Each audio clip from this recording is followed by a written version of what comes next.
네, 변함없이 1시 2분에 찾아오는 네 가지 뉴스를 전해주는 이우영 아나운서 스튜디오에 오셨습니다. 어서 오십시오. 안녕하십니까, 이우영입니다. 네, 이 노래 가사처럼 변함없이 10만 조회수 이런 것들이 찾아오는데 최근에는 60만 조회수가 나왔습니다. 이우영 아나운서의 뉴스 선정 능력이 정말 대단하다라는 생각도 듭니다. 네. 자, 오늘도 그런 뉴스들 전해주시길 기대하면서 첫 번째 소식부터 여쭤보죠. 자, 사상 첫 겨울 월드컵입니다. 카타르 월드컵 드디어 개막했죠? 네, 어제 밤 11시 45분부터 카타르 알쿨의 알바이트 스타디움에서 화려한 개막식이 이제 시작이 됐습니다. 네. 카타르가 이제 고래상어와 사막 유목민족의 모습을 영상을 통해 전하면서 월드컵 시작을 알렸는데요. 또 유명 영화 배우인 모건 프리먼의 내레이션으로 개막식이 시작이 됐습니다. 또 중동 전통 의상을 입은 안무가들이 걸프 지역에 살았던 아르다 민족의 민속 무용을 펼치기도 했는데요. 역대 월드컵에서 선보였던 14차례 나왔던 마스코트들 모두 나오기도 했습니다. 네. 그래서 반가운 얼굴, 우리 한일 월드컵 때 마스코트들도 보였고요. 네. 또 사실 하이라이트는 바로 이것이었습니다. 한국의 자랑이자 세계적인 보이그룹 방탄소년단의 정국 씨가 메인 무대에 올라서 드리머스라는 메인 곡을 메인 무대에서 부른 건데 네. 카타르의 유명 가수인 알쿠바이 씨와 함께 무대에서 열창을 했습니다. 카타르의 유명 가수인 알쿠바이 씨가 굉장히 영광이었겠네요. 네. 자, 하마드 빈 할리파 알산이 카타르 국왕도 월드컵 개막을 선언했습니다. 이게 사실 좀 늦은 시간에 진행되는데 이 국왕의 선언과 함께 개막된 거죠. 맞습니다. 개막 선언을 하자 개막식에 대회 대형 엠블럼이 등장을 했는데요. 엠블럼을 살펴보면 카타르 사막의 모래 언덕을 형상화했고 황금색 고리는 8개의 경기장을 의미합니다. 그리고 아랍의 전통 모직 숄과 축구를 상징하는 의미를 지니고 있는데 개막식이 30여 분간 이제 펼쳐졌습니다. 개막식은 아주 짧지만 또 화려하게 마무리가 됐습니다. 네, 사실 뭐 건설 과정에서 또 여러 이주 노동자들이 좀 어려움을 겪었다 이런 나쁜 뉴스들도 있었는데 어쨌든 전 세계 시선이 카타르를 쏠리게 됐습니다. 개막전 경기도 관심이 많은데 우리나라의 이 개막전 정리 2002년 한일 월드컵을 벤치마킹해서 카타르 대표팀 굉장히 합숙훈련까지 했다고 하는데 결과는 어떻게 됐습니까? 네, 일단 이 월드컵 개막전은 개최국이 들어가 있는 A조 1포트 팀의 경기로 펼쳐집니다. 그렇죠. 에콰도르와 이제 홈팀이 카타르에 맞대결했는데 에콰도르가 전반전에만 2골을 뽑아낸 에네르 발렌시아의 맹활약을 앞세워서 2대0으로 완승을 했습니다. 네. 즉 카타르는 홈팬들 앞에서 월드컵 첫 경기 본선 데뷔전에서 뼈아픈 패배를 맛봤는데요. 네. 사실 이 월드컵에서 개최국이 첫 경기에서 지는 거 그동안 없었습니다. 예. 92년 동안 없었는데 이게 깨졌고요. 지난 한일 월드컵 때도 우리나라도 이겼죠. 일본도 모두 이겼죠. 네. 2018년 러시아 대회까지 모두 개최국들이 최소 비겼습니다. 네. 16승 6무였는데 이번에 카타르가 조금 안 좋은 기록을 쓰게 됐습니다. 개최국 첫 경기. 왜냐하면 A조 보통 톱시드를 받기 때문에 상대적으로 수월한 팀을 만난다라는 게 정설인데 어쨌든 어제 졌습니다. 홈팀 카타르가 정말 대회를 야심차게 준비했었잖아요. 맞습니다. 앞서서 말씀해 주셨다시피 2002 우리 대표팀처럼 합숙도 했고요. 일부 선수들을 귀화시키기도 했습니다. 우리도 네. 이제 당시에 합숙을 하면서 조직력을 아주 극강으로 그랬었죠. 끌어올렸었는데 게다가 자국 리그 주요 팀 선수들로 팀을 꾸리면서 조직력을 기대하기도 했는데요. 네. 또 가장 최근에 아시안컵을 무려 대한민국을 꺾고 우승한 팀이 카타르입니다. 예. 8강에서 우리를 떨어뜨렸는데 하지만 막상 뚜껑을 열어보니까 경기력은 굉장히 기대 이하였습니다. 그러니까요. 사실은 2대0이 아니라 3대0으로 질 수 있었다고요? 맞습니다. 전반 3분 만에 사실 에콰도르가 카타르의 골망을 흔들었습니다. 그런데 옵사이드가 선언이 됐는데요. 네. 이 프리킥 상황에서 골키퍼가 제대로 쳐내지 못한 게 혼전 상황에서 이제 에네르 발렌시아라는 선수가 헤딩으로 마무리를 했습니다. 즉 이 네. 선수 해트트릭 기록할 수도 있었는데요. 네. 이번 대회에 새로 도입된 기술이 반자동 오프사이드 판독 기술입니다. 네. 이것 때문에 이 옵사이드 파울이 잡힌 거죠. 예. 네. 요즘 뭐 정밀해서 네. 그 골대를 넘어갔는지 안 넘어갔는지도 전부 다 기술로 판독하게 됩니다. 월드컵 첫 승 생각하니까 유상철 선수 생각이 나네요. 네. MBC에서 한 다큐멘터리에서 히딩크 감독이 묘소를 이렇게 찾아가는 장면도 나왔는데 그때 영광 다시 한번 있길 기대하면서 우리 선수들의 선전도 응원합니다. 두 번째 소식으로 가겠습니다. 어제 깜짝 놀랐습니다. 공군 전투기 추락 사고 있었죠. 맞습니다. 어젯밤 8시 5분쯤 공군 제19 전투비행단 소속 KF-16 전투기 한 대가 추락했다. 공군이 이렇게 밝혔는데요. 네. 군에 따르면 강원 원주 서쪽 약 20km 상공에서 엔진 이상이 발생했고 조종사는 비상 탈출했습니다. 예, 인명 피해는 없었나요? 네, 일단 조종사도 안전하게 이제 발견이 됐습니다. 네. 사고 발생 1시간 만인 밤 9시쯤에 양평군 양동면에 있는 캠핑장 인근 야산에서 발견이 됐고요. 네, 크게 다치진 않았는데 일단 공군 항공우주의료원으로 후송이 됐습니다. 예. 또 이 전투기가 공대공 미사일 여러 발을 비롯해서 일부 무장을 장착한 상태여서 네. 추락 이후에 민간 피해가 있는 것 아니냐 이런 걱정도 있었는데 다행히 민간 피해도 없는 것으로 지금 파악되고 있습니다. 자, 전투기 추락 사고가 종종 일어납니다. 지난 8월 F-4E 전투기가 서해로 추락해서 조종사 2명이 비상 탈출했고 이번에 3개월 만입니다. KF-16은 상대적으로 최신 기종인데. 맞습니다. 네. KF-16은 이제 F-16 전투기를 국산화한 부품을 조립 생산하는 방식으로 전력화한 사업으로 도입한 F-16 계열의 전투기입니다. 사실 이 KF-16이 97년에도 추락 사고가 있었고요. 네. 97년 8월과 9월에 또 추락 사고가 있었습니다. 그리고 사실 여러 차례 반복이 됐는데 2002년에도 한 대가 추락했고 2007년에도 서해에 추락해서 2명이 숨지는 사고도 있었습니다. 이 당시에 네. 인명 피해도 발생했고요. 2009년에도 조종사 과실, 2019년에 부품 고장으로 각 한 대가 추락을 했었습니다. 네, 연료계통의 기계 결함, 부식 이런 것들이 지금 여러 차례 지적됐었거든요. 사고 예방 위해서 왜냐하면 이게 인명 피해도 막아야 되지만 또 우리 영공과 우리 국방력을 방해하는 핵심 전력이지 않겠습니까? 공군 전투기. 네. 신경을 좀 써야 될 텐데 군은 뭐라고 합니까? 맞습니다. 공군은 일단 전투기의 잔해를 찾는 대로 공군 참모차장을 위원장으로 사고대책위원회를 구성해서 사고 원인을 규명할 방침이라고 하는데요. 또한 정찰 자산과 비상대기 전력을 제외한 전 기종을 비행 중지하고 사고 기종의 비행을 원인이 규명될 때까지 중지했습니다. 예.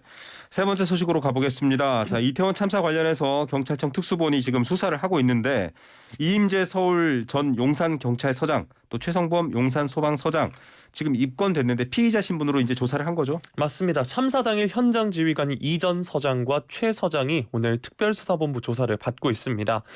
최성범 서울 용산소방서장이 오늘 오전에 피의자 조사를 받기 위해 특수본의 모습을 드러냈습니다. 자, 최 서장의 소환과 관련해서는 국민 여론도 좀 나뉘는 것 같아요. 너무하다 이런 말들도 좀 있었었는데 지금 받고 있는 혐의는 뭡니까? 네, 일단 참사 당일 112 신고를 접수한 경찰에 두 차례에 걸친 공동 대응 요청을 받았는데 부상자가 없다거나 출동이 필요 없다고 보고 필요한 조치를 하지 않은 혐의를 일단 받고 있고요. 네. 또 수십 명이 심정지 상태로 심폐소생술을 받고 있는데도 뒤늦게 대응 2단계를 내리는 등 신속히 조치하지 않은 혐의도 받고 있습니다. 네.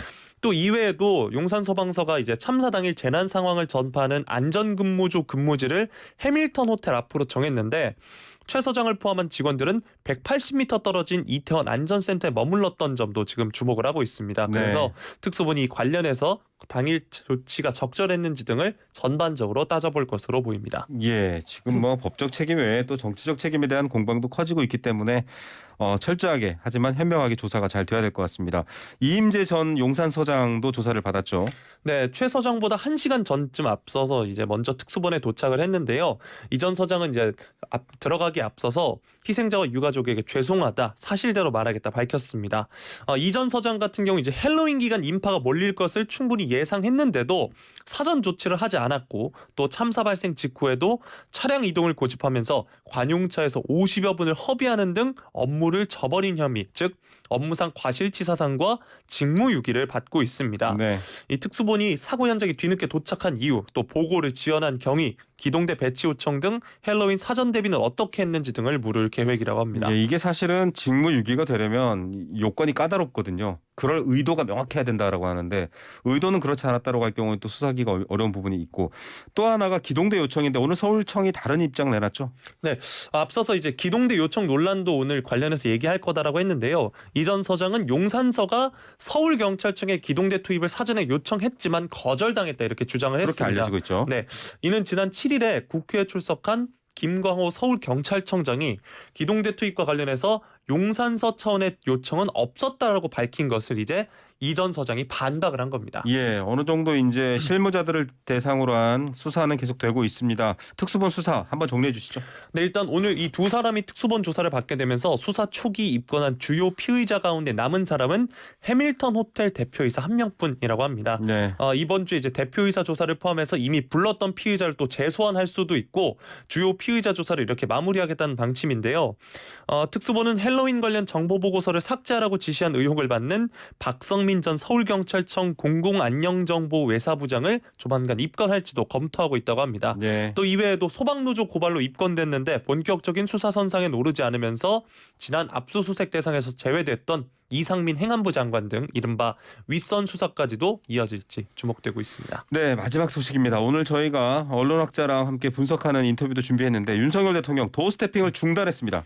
맞습니다. 윤 대통령이 오늘 오전 9시 1분에 대통령실 청사 1층에 도착한 다음에 평소처럼 도어 스태핑을 하지 않고 곧바로 집무실로 향하는 모습이 멀리서 목격이 됐습니다. 예. 사실 이제 내부 정례 회의를 제외하면 외부 일정이 없는데 평소와 달리 기자들을 만나지 않고 곧장 집무실로 향했습니다. 자, 보통은 이렇게 차에 내려서 들어오는 로비로 들어오는 장면을 이제 언론사가 많이 찍어서 라이브를 했는데 지금 거기에 나무 합판으로 가림막이 세워져 있거든요. 그래서 안 하려나 보다 이런 말이 나왔는데 공식 발표를 했나 보죠. 네, 어제 이 가림막이 세워져서 도어 스태핑 중단되는 거 아니냐 이런 얘기가 나왔는데 네. 대통령실이 사실 어제 오후까지만 하더라도 뭐 외교 인사나 정당 인사 등의 출입이 노출될 우려가 있어서 설치한 것뿐이다라고 했는데요. 아, 네. 그런데 하루 만에 도어 스태핑 중단을 공식화한 겁니다.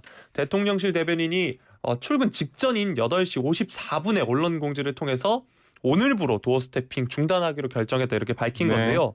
그 이유를 최근 발생한 불미스러운 사태와 관련해서 근본적인 재발 방지 방안 마련 없이는 지속할 수 없다고 판단했다면서 그 취지를 잘 살릴 수 있는 방안이 마련된다면 재개 여부를 검토하겠다 이렇게 설명을 했습니다. 불미스러운 사태. 이게 아무래도 MBC 전용기 탑승 배제와 또 그 관련된 여러 가지 사건들 때문이겠죠. 맞습니다. 그 전용기 탑승 배제와 관련해서 계속 이야기가 나왔는데 특히 18일에 출근길에 이제 순방 과정에서 MBC 취재진 전용기 탑승 불허한 거 관련해서 기자가 질문을 했습니다. 네.